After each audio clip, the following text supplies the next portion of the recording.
All right, Bannock County Commissioners are in session this morning. We're going to adjust we do have an amended agenda. Is there any discussion on that? No, I'd make a motion that we go ahead and approve the amended agenda. Okay, we have a motion. All in favor, say aye. Aye. And with that, we're going to move the executive sessions that are on the agenda towards the end so we can let our guests and stuff go and not have to come in and out of the office multiple times. So with that, we'll start with ITD. Anybody here from ITD? Come on up.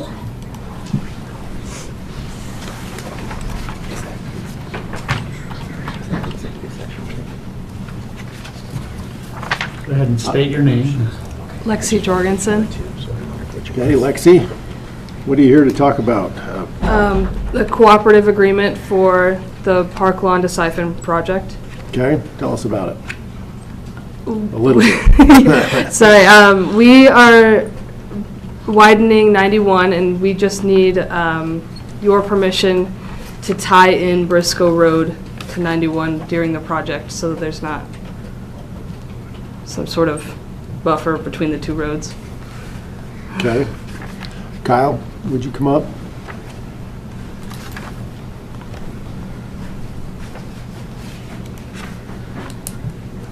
Kyle Burmester, Bannock County Public Works. Any questions, comments, or concerns on this?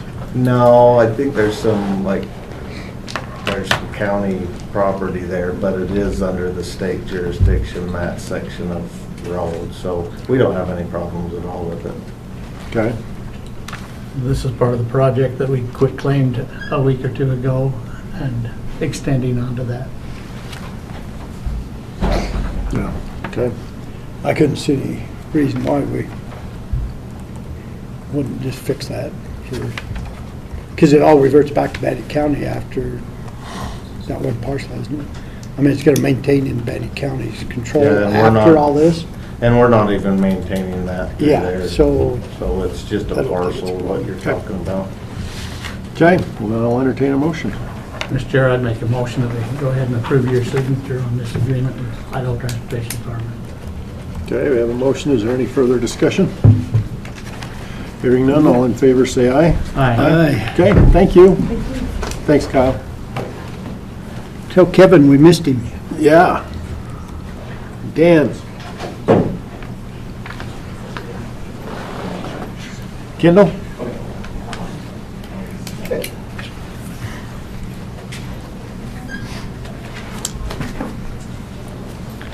Dan Kendall, Facilities Director, just here for a monthly update. Chambers project is underway downstairs. We're framing down there and it's going well. We'll have electricians in there week after Christmas, but should be done framing in the next day or two. So that one's going nicely. The village is experiencing some power issues. The car wash that's behind their building, every time the blower kicks on, it flickers their lights. We put a meter on it and we're dropping about 12 volts every time that thing kicks on.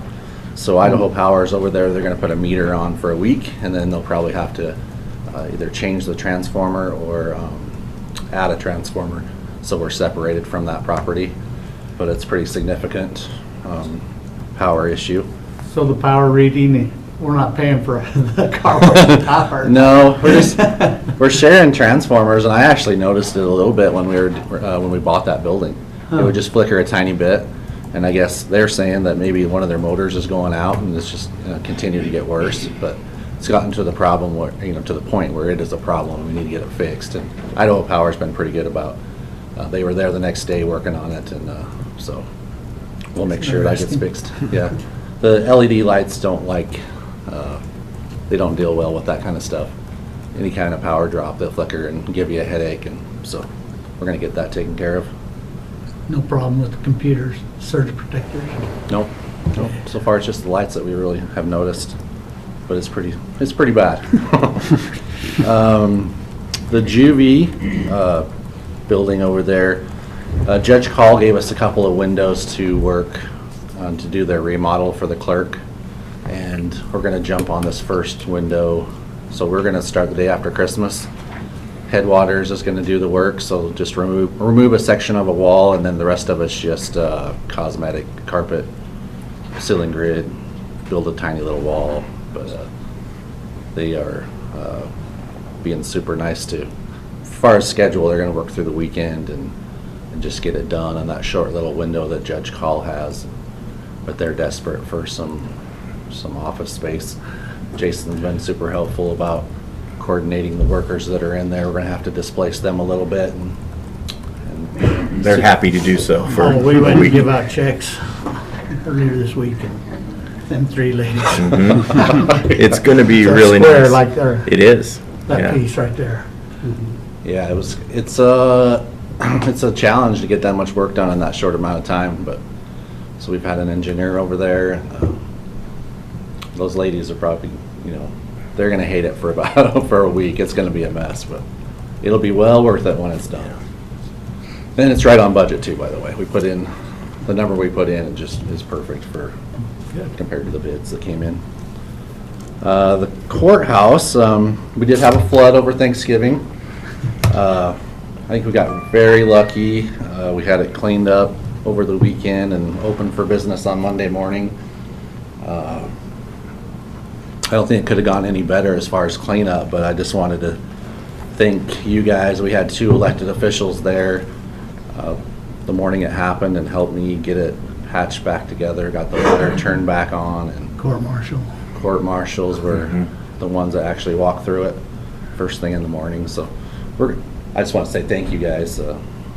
Jason and Ernie were there to help me through it. It was a little bit traumatic at first walking in and seeing that.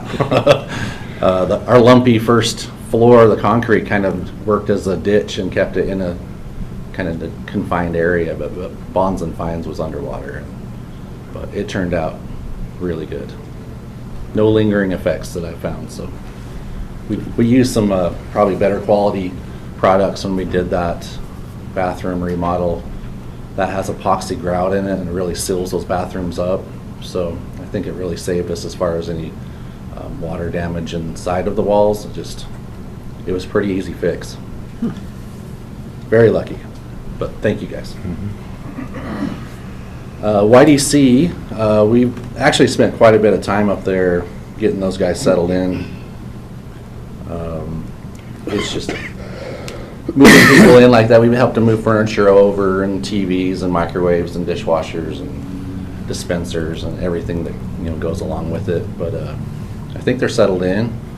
Everyone seems to be happy. Everything's working well. I do have a guy up there that drives up there every day or every other day just kind of check on things and keep things running smooth. But knock on wood, I haven't heard any problems at all. But I just wanted to say, congratulations to you guys. It's pretty wild to think how much you guys have done for the kids up there with the, from the remodel at the probation office to the village and now YDC. I think it's pretty amazing, all the stuff that we've done in a short amount of time, really. So I think it's pretty awesome what we've completed. As far as the old YDC space, I didn't know what you guys thought, but I was looking to maybe like over the winter start cleaning that up a little bit. I didn't know if you had any thoughts about. I think we ought to go walk through it, all of us, and see what direction we got. I don't know what we put in this year's budget or if we did anything, but We next didn't do year, anything for this year. That needs to be a discussion. As Dan and I had talked about it, we had thought, let's get that project done and then next year potentially budget for ACOR to come in and cut out all the walls that aren't necessary. So we have kind of a clean slate to look at. Yeah, let's all go over there and look at that, I'd say. They've really roughed it over the years. Their HVAC up there just doesn't work. They've really had some pretty poor conditions. I hope they love where they're at now and can appreciate it a little bit more. But wow, it's bad up there. But And depending on what we end up with ARPA, which we should know, hopefully next month we can do an update. Shanna's supposed to be getting the last few invoices.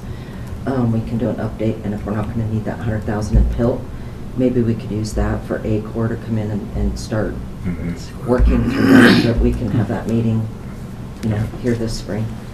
it can be a good thing just, during the winter time, if we have some slow time where we can't be outside, it'd be a good one just to even, the little things, furniture, ceiling tiles, just the little stuff that we could get out of there if you want to go that route. But I didn't want to take anything out that you wanted left behind. Let's schedule it for the first week in January. Okay. With the holidays, next 2 weeks, it's just, I'd say. Good with me. Okay, that's all I got for you. That was it? That was it. Can we Everything thank- else is going smooth. Can we thank you enough? You do, every 2 weeks. You think, No, thank you guys. You guys make our lives pretty easy as far as maintenance and projects. Everything seems to just go smooth. Haven't had the opportunity to use your new side-by-side. Well, we did send it up with IT. They had a power issue on top of Kinport. So we used the trailer that we're sharing with YDC, the old mosquito trailer, loaded it up in there, and Adam took it to the top of the mountain and came back with a big smile on his face. He had a great time. It worked great. Did he use the road? Did you remember to fix the electrical issue while he was up there? I did have to take it to the car wash when he got back, but we got it cleaned back up and the plow put back on it. But he said it was excellent, so Good. yeah, it's gonna be, he said the heater was the best part. Yeah, all right. Good deal. Okay. Okay, Well, thank you. Thank you. Emma and friends.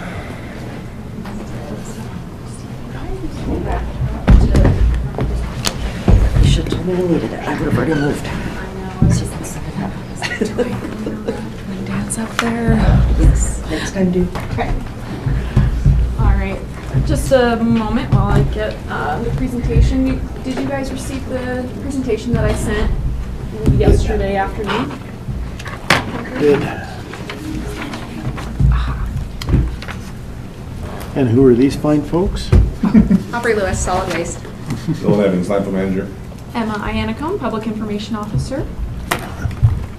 When I do get my presentation up, we'll be here to just do a quick recap on this past fiscal year's hazardous waste days at the landfill. Do you guys want to give a little background while I get this up? First Saturday of every month, starting in April. It's a pretty happening place. If you guys haven't seen it in full swing, we didn't have quite the same turnout as we did last year. I like to think that's because we're gathering up all the hazardous waste and there's just not that much left out there. But I'll let her do it in the presentation. But There we go. Okay. So you're using the ladies again? yeah, we lost them in September because of the state fair.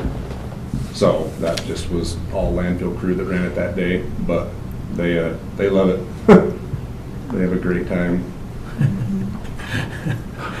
All right, okay, I'm going to go ahead and get started here.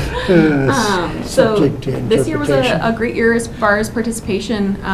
We had a little less than 1,500 people utilize these hazardous waste days, which is 160 more than last fiscal year.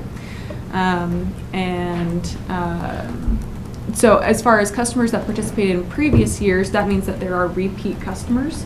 They come back year after year, and that number increased again by 66 people.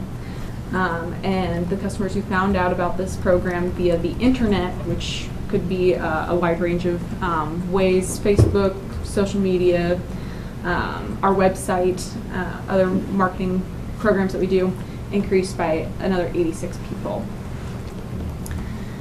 Participation by month. Do you guys want to take this one? You can definitely see, like, going up and down. The summer months are where it's busiest. That's when everybody is outside doing their cleaning, getting their garages cleaned out, things like that. Huge participation those months. We had line all the way down the hill when we first opened up. Yeah.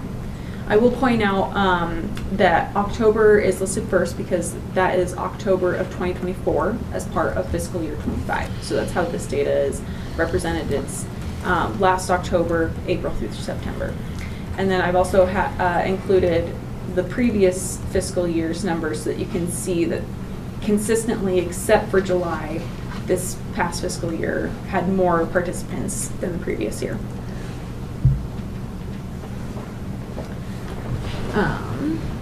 This is, so Aubrey, as people drive up, she asks each of them how they heard about this, which is great data for me. I really appreciate that. Thank you. And so we're able to find out how people are hearing about this. The largest referral method is that big green one. That is our repeat customers. They've participated before. They already know about the program. Then the next biggest chunk is that 24% of people who found out via internet. And then the following biggest chunk, that yellow chunk, that's they found out from a family member or neighbor or friend, which is really cool to know that word of mouth is still a very significant way that we can get the word out about these kind of programs. It's nice to see that. For the marketing, to get the word out about this program, I spent just under $1,400, and about $500 of that was spent on Facebook for $70 a month per ad, and then $900 of that was spent on YouTube for $150 a month. This is something that we started doing last year, of focusing all of our marketing funds towards digital campaigns rather than previously we've done like radio ads. I think maybe at one point we were doing newspaper ads and that kind of thing, but we wanted to focus our efforts on digital stuff because it's easier to track the results. And we also wanted to reach a younger population to get, we have that large chunk of repeat customers. We wanted to start getting some new customers as well.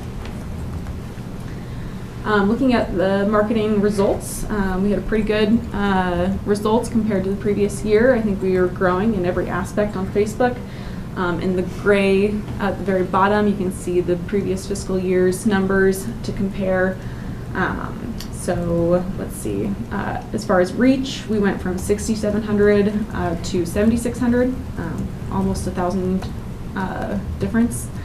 And then again, we increased on post engagement and link clicks, which meant that our cost per link click went down, which means we're getting more for our value with each ad. YouTube, pretty much the same. Last year was my first year using YouTube ads, so I was very new to it and trying to figure it out. So my numbers aren't going to be as comparable as this year, where I'm a little bit more familiar with it. So I don't have quite as good data on this end of things, but I still think that we are improving, if not then staying about the same with our YouTube ads. For this next year, if we do want to continue with this marketing plan, I went up maybe in September or August and got some video with Aubrey of the hazardous waste days so I could update that YouTube ad and make it a little bit more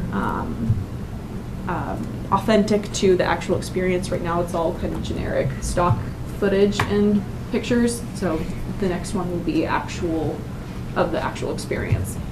I can just tell you, if I'm watching YouTube and the ads pop up, I don't like them. Plain and simple. Yep. Skip as soon as I can.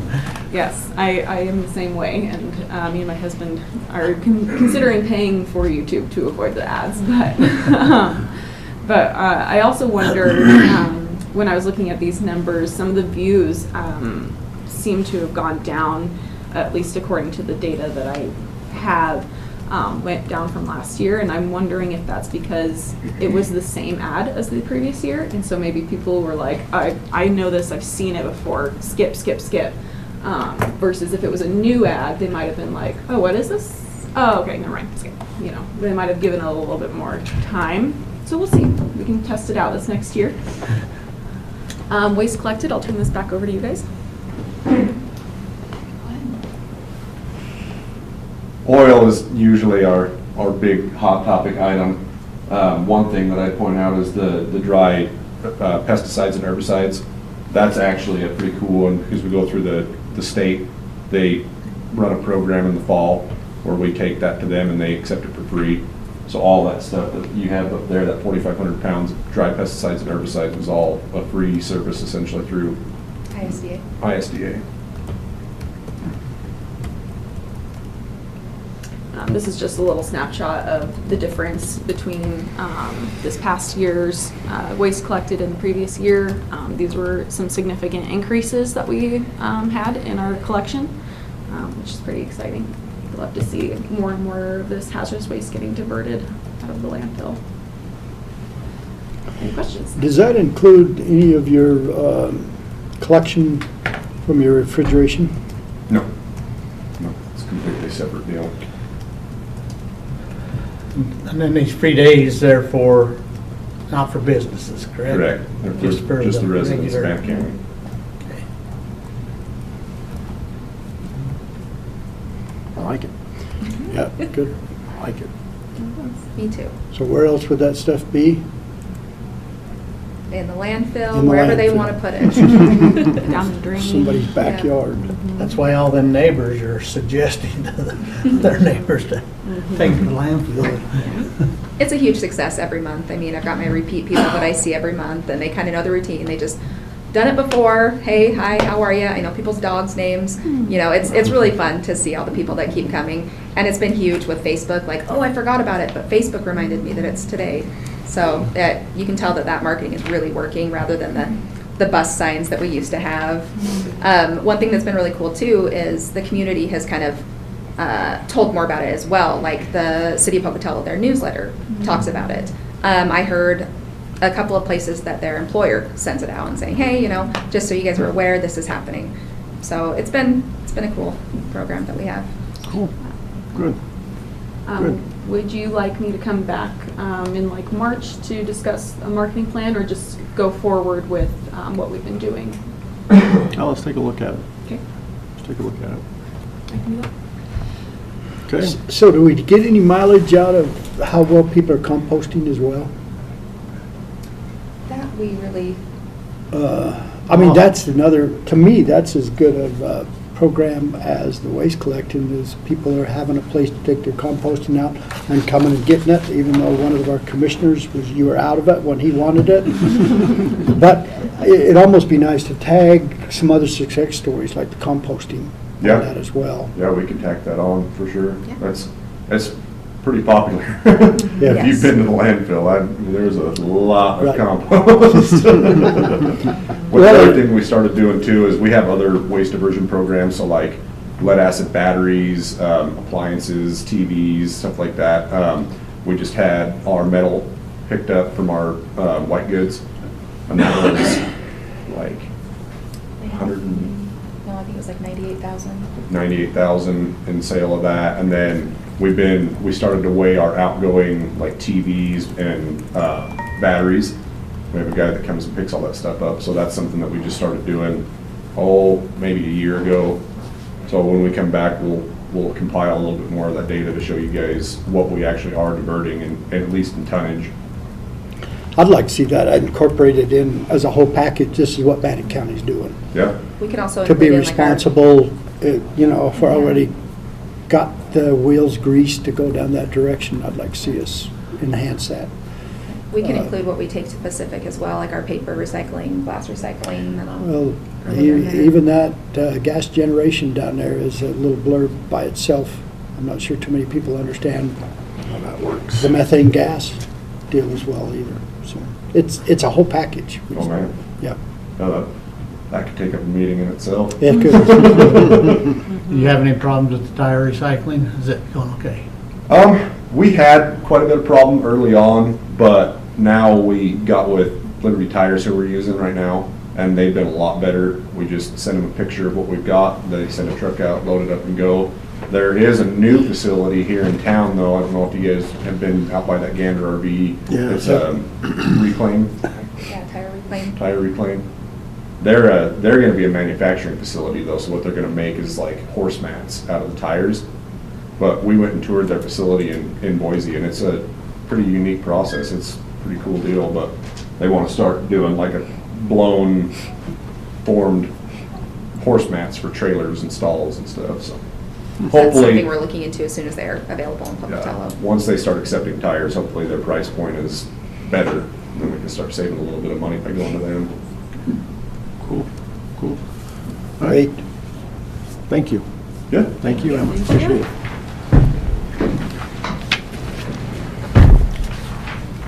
Kyle.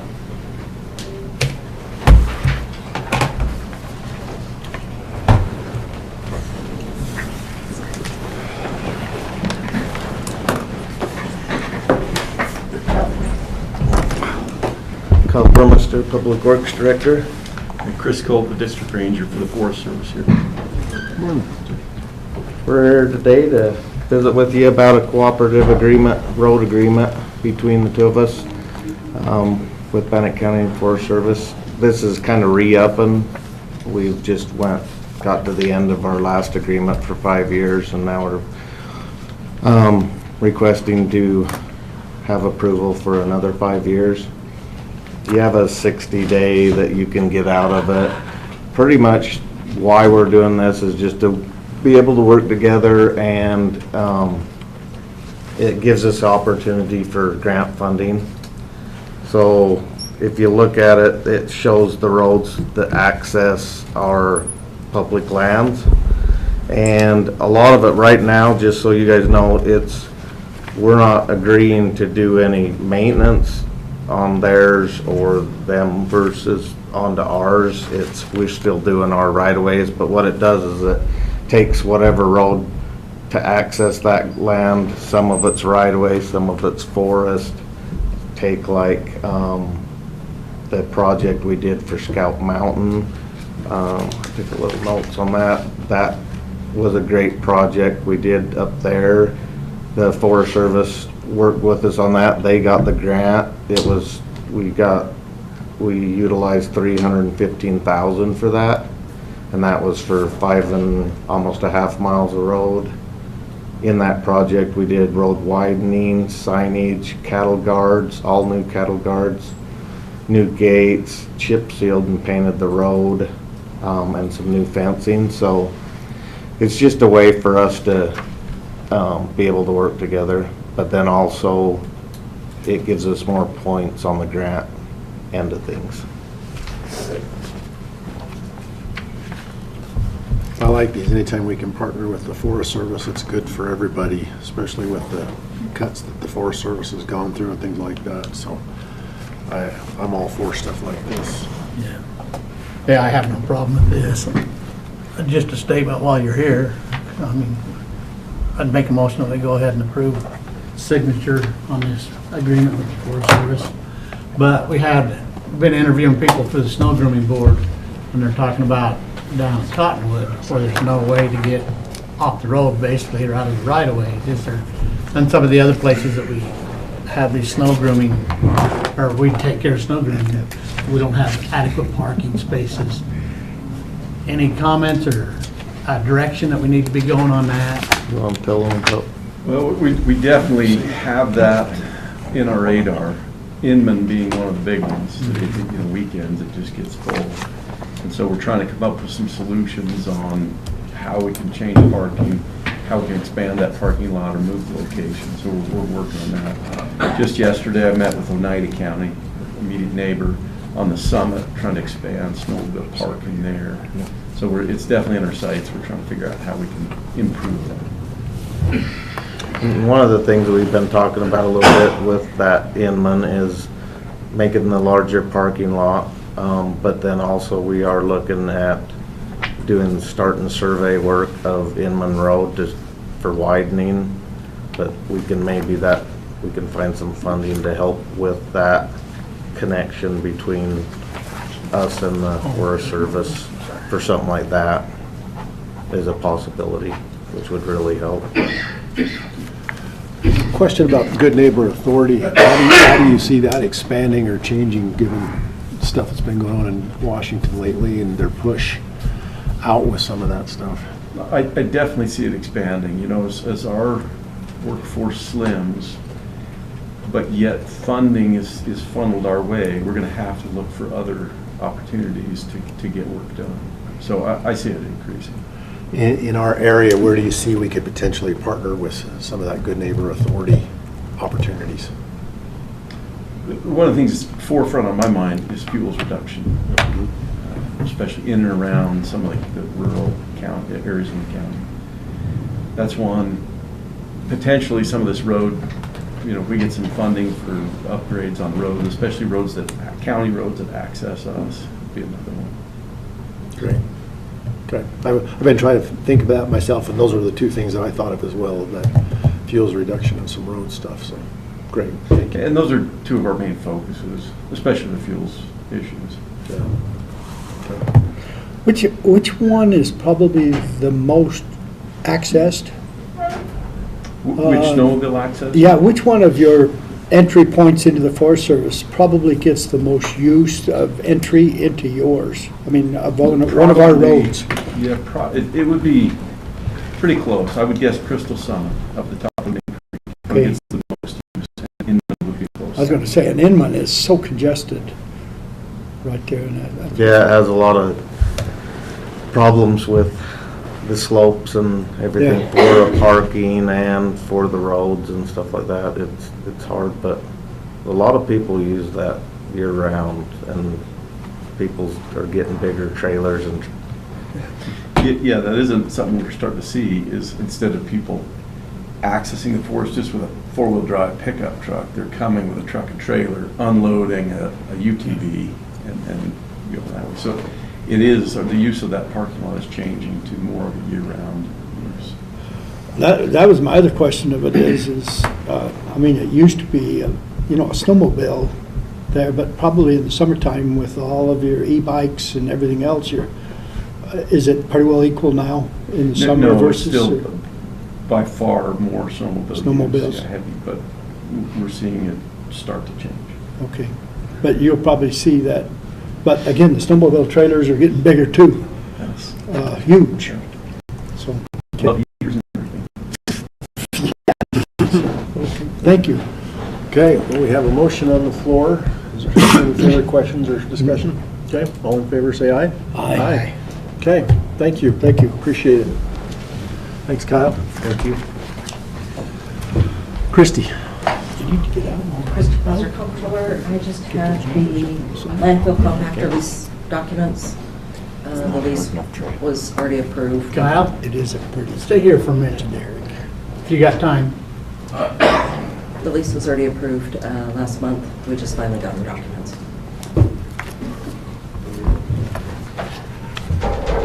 Okay, you have a question? With Kyle, I mean, because we have water rights down yonder, I thought that it would be a discussion that he should be into. Okay. Sorry. And when No, you that's sign fine. that, if I could get that back, I need to send the originals and I'll scan a copy to Krista. Okay. Okay, any other questions on this? All right, then I would move that we authorize and ratify the agreement as presented with CAT. Any further questions? All in favor, say aye. Aye. Okay. I think that's it. Ready for the executive sessions. So, Are you okay if everybody stays in here for this season? Where's Misty on the executive? I was gonna say, where we Nobody at? showed up for No. her, so. It's the one I emailed you about. So, Right, but is it on the agenda? what kind of, It's the kind of- first one? we gotta, Oh, that's that's the property one. Okay, sorry. we Yes. need an action on that one? Yeah, okay. I move that we enter into executive session under Idaho Code 74-2061D and also 1F. We'll discuss two separate items in there. With that, Misty, come on up. Oh, wait a second. Commissioner Bullock? Yes.